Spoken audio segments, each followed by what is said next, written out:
petit cabanon pas plus grand qu'un mouchoir de poche. Un petit cabanon au bord de la mer sur les roches. Pour vivre qu'il fait bon quand la blague à qu'on soit accroche. Son pavillon quelqu'un là il est là. Bon. La machine à café. Vous l'avez aperçu? Bon, s'il n'est pas là, on va attendre qu'il garde son scotter et puis on fera autre chose. Le voilà. Le voilà, le voilà. Quand vous voulez. Oui. Quand vous voulez, Henri-Jean. Ce que vous entendez là, c'est une excellente chanson de Mireille Mathieu. Un petit cabanon, tout près de la Canebière, parce qu'on va parler du fort de Brégançon. Vous l'avez vu probablement en photo au cours des années présidentielles passées. Nicolas Sarkozy, Jacques Chirac fréquentaient cette résidence-là, la résidence d'été, dans le Var, des présidents de la République. Vous l'avez visité, mais tout le monde peut la visiter ou... Alors maintenant, oui. C'est le président Hollande qui a décidé maintenant d'en faire un monument national et de l'ouvrir à tout un chacun pendant une période assez... disons de mai à fin septembre. Et à fin septembre. Alors on le verra, c'est un peu, enfin c'est pas compliqué. On peut pas y aller comme ça. Il faut dire aux gens, on peut pas y aller comme ça. Il faut s'inscrire au syndicat faut réserver. Voilà, Bourme-les-Mimosas, c'est à 40 km de Toulon ou sur Internet. Alors c'est vrai qu'on sait que le fort de Brégançon, on le connaît. Pourquoi? Parce que, ça, pour faire rapide, ça a appartenu à Marseille. Après, ça a appartenu aux frères cadets de Saint-Louis, de Louis IX. C'est devenu forteresse militaire avec Louis XI. Elle est attachée à l'histoire de France, armée par Richelieu, désarmée, réarmée par Napoléon. Et puis après, c'est entré dans l'escarcelle, si j'ose dire, de l'État français. Et c'est devenu un domaine de résidence des présidents. C'est De Gaulle qui a fait ça. Il allait célébrer les commémorations. J'ai pas de souvenir du général en maillot de bain qui descend Non, mais la plage. il est allé une fois. Il avait les moustiques, et il rentrait pas ses pieds, le lit était trop petit, ça l'a dégoûté, oui, il n'est plus jamais revenu. Voilà, il n'est plus jamais revenu. Bon. Mais ce qui est beau, c'est que vous faites bien de dire ça, parce que c'est devenu un outil de communication politique. C'est-à-dire que vous savez, à Brégançon, personne ne sait ça, en gros, il y a deux plages. Il y a une plage où on voit tout un chacun, par exemple, Chirac, le président Chirac qui allait en chaussettes noires avec son petit-fils. Il y a une plage qui est photographiée par tous les photographes. Donc on vous voit, on vous montre avec qui vous voulez. Ça, c'est pas on vous voit, c'est que si vous y allez, c'est pas pour rien. Vous voulez vous montrer Nicolas Sarkozy avec Carla Bruni enceinte, vous voulez vous prévenir. Et il y a une petite plage tranquille où si vous voulez pas communiquer, vous êtes là, vous baignez, vous nagez, personne ne vous voit. Donc je veux dire que le fort de Brégançon, c'est un outil de communication politique pour les présidents et je vous invite Pas de ce facile la plage avec les galets quand même. Hein. Mais non, mais voilà, on veut se faire voir, on est toujours brinque-ballant un peu là. Toutes les photos à Brégançon ne sont pas volées. Voilà, je veux dire, rien n'est volé. Voilà, et notamment la rampe qui mène voilà, très bien. En avant, allons-y. Oui. Sur la plage abandonnée, coquillages et crustacés, qui l'eût cru déplore la perte de l'été.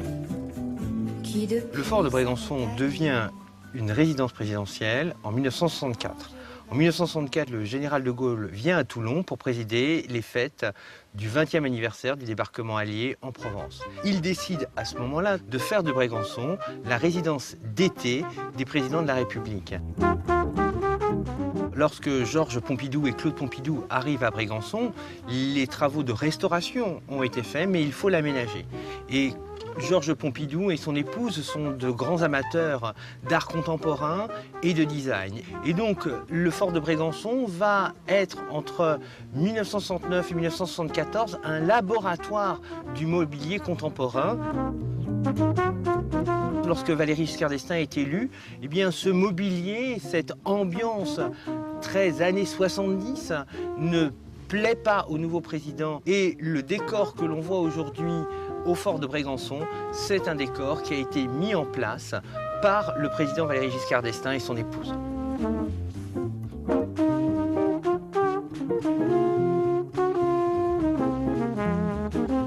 Hein? Au revoir.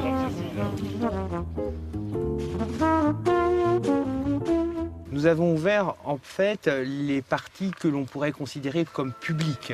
On rentre dans un vestibule qui donne tout d'abord sur une petite salle à manger qui permet l'accès à un salon de télévision qu'on appelle le salon de la chapelle et qui donne également accès au grand salon qui est le salon vert qui donne sur la mer. Et puis au premier étage est ouvert au public également le bureau du président de la République. Cette année, nous avons également reconstitué la salle de réunion de Georges Pompidou. Le président Hollande nous a demandé de présenter des cadeaux présidentiels qu'il a reçus depuis le début de son quinquennat. En particulier un vase offert par Joseph Biden, le vice-président américain, ou encore un très bel échiquier offert par la République du Liban. Ce qu'il faut comprendre lorsqu'on visite le fort de Brégançon, c'est qu'en fait, c'est un fort militaire. Alors ça explique l'architecture militaire, mais nous sommes aussi dans une maison du midi de la France, où on vit essentiellement à l'extérieur. Donc en fait, il faut bien imaginer que c'est à la fois un lieu de villégiature et un lieu de travail, un lieu de pouvoir. On est bien là dans un lieu où le président prend un peu de distance avec sa fonction, tout en restant président de la République française. Voilà. Et si vous avez le désir d'aller faire des photos, on ne sait jamais, vous approchez pas trop près parce qu'il y a la gendarmerie nationale. On voit le bureau qu'on n'avait pas l'année dernière, on ne voit pas les chambres à coucher, et pour y aller, on passe sur un territoire qui est au Luxembourg. Votre grande amie, la grande duchesse du Luxembourg, oui, comment ça elle va, est propriétaire, elle va divinement bien, elle est propriétaire du petit terrain qui permet d'amener la petite langue de terre qui amène jusqu'au fort de Brégançon. On passe au Luxembourg et on sort du Luxembourg pour entrer sur le territoire de la République française. Voilà. Merci beaucoup.